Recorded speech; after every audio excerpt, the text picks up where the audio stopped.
the number of people moving from Mexico to the United States has dropped sharply over the past decade. But researchers say a new force could drive more people across the U.S. Mexico border in the coming decades: climate change.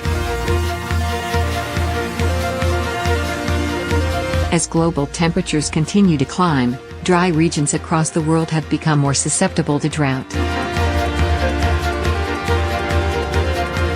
That includes northern Mexico, where increasingly intense dry spells are expected to reduce crop yields in rural, agriculture-dependent areas, potentially giving people more reason to seek better opportunities in the United States.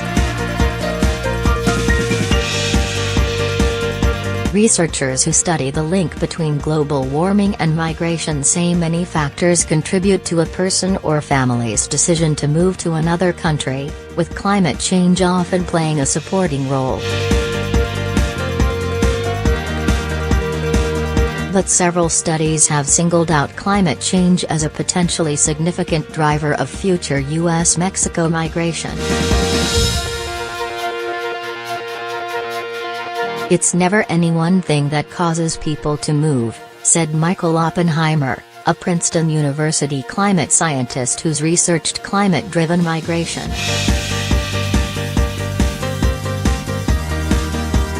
But we have a lot of evidence from many different countries that relatively modest variations in the climate, that could be short-term or long-term, do cause people to move.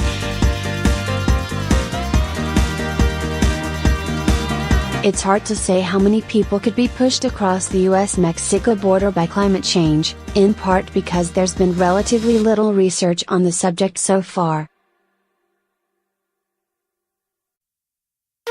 A 2010 study co-authored by Oppenheimer found that up to 6.7 million people could come to the United States from Mexico as a result of global warming by 2080. A study last year from researchers at the University of California, Davis projected just 41,000 additional immigrants over the next 50 years as a result of climate change. What those studies and others have in common is a finding that high temperatures and reduced rainfall, conditions that are becoming more common with climate change, have contributed to past waves of migration from Mexico to the United States. More hot days in rural Mexico, predicted by the major climate models, will increase migration out of rural Mexico, including to the U.S., Ed Taylor, a development economist at UC Davis and co-author of the 2016 migration study.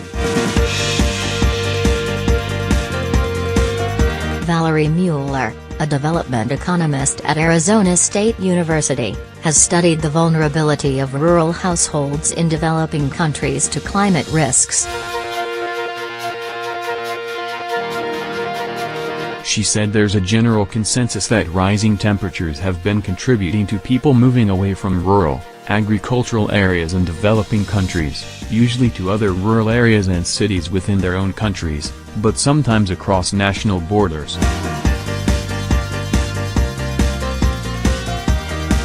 A lot of it is being driven either by vulnerability to crop loss, or wage laborers losing their jobs because farmers can no longer afford to hire them, Mueller said.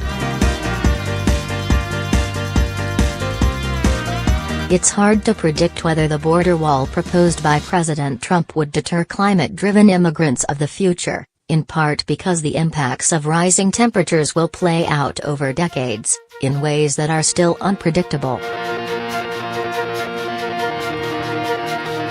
But Mueller said it's important to keep in mind that more people moving from Mexico to the United States could be a good thing economically.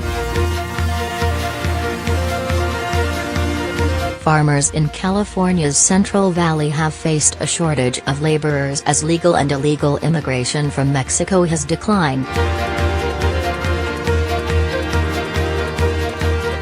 At the same time, Mueller said it's not yet clear how much of a difference climate change will make to overall migration levels, considering the relatively low number of immigrants from Mexico the past few years. In 2015, The Pew Research Center reported that since the end of the Great Recession, more Mexicans had left the United States than had moved here. Analysts attribute that drop in immigration to several factors, including improved economic conditions in Mexico relative to the United States, lower birth rates in Mexico and tougher enforcement of U.S. immigration laws under President Obama. With climate change, Mueller said, it's not so clear whether these increases in immigration flows are going to lead to a mass exodus of people into the United States.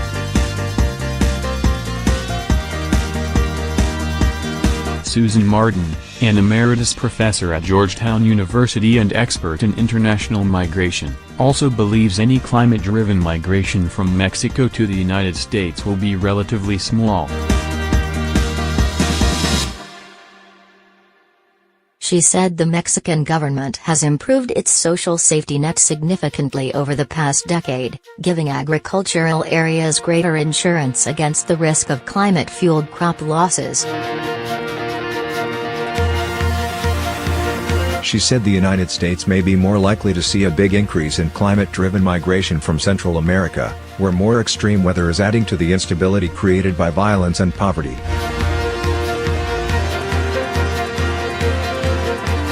It's not that climate change won't create problems for people in Mexico, particularly in those semi-arid zones which will become more arid, Martin said.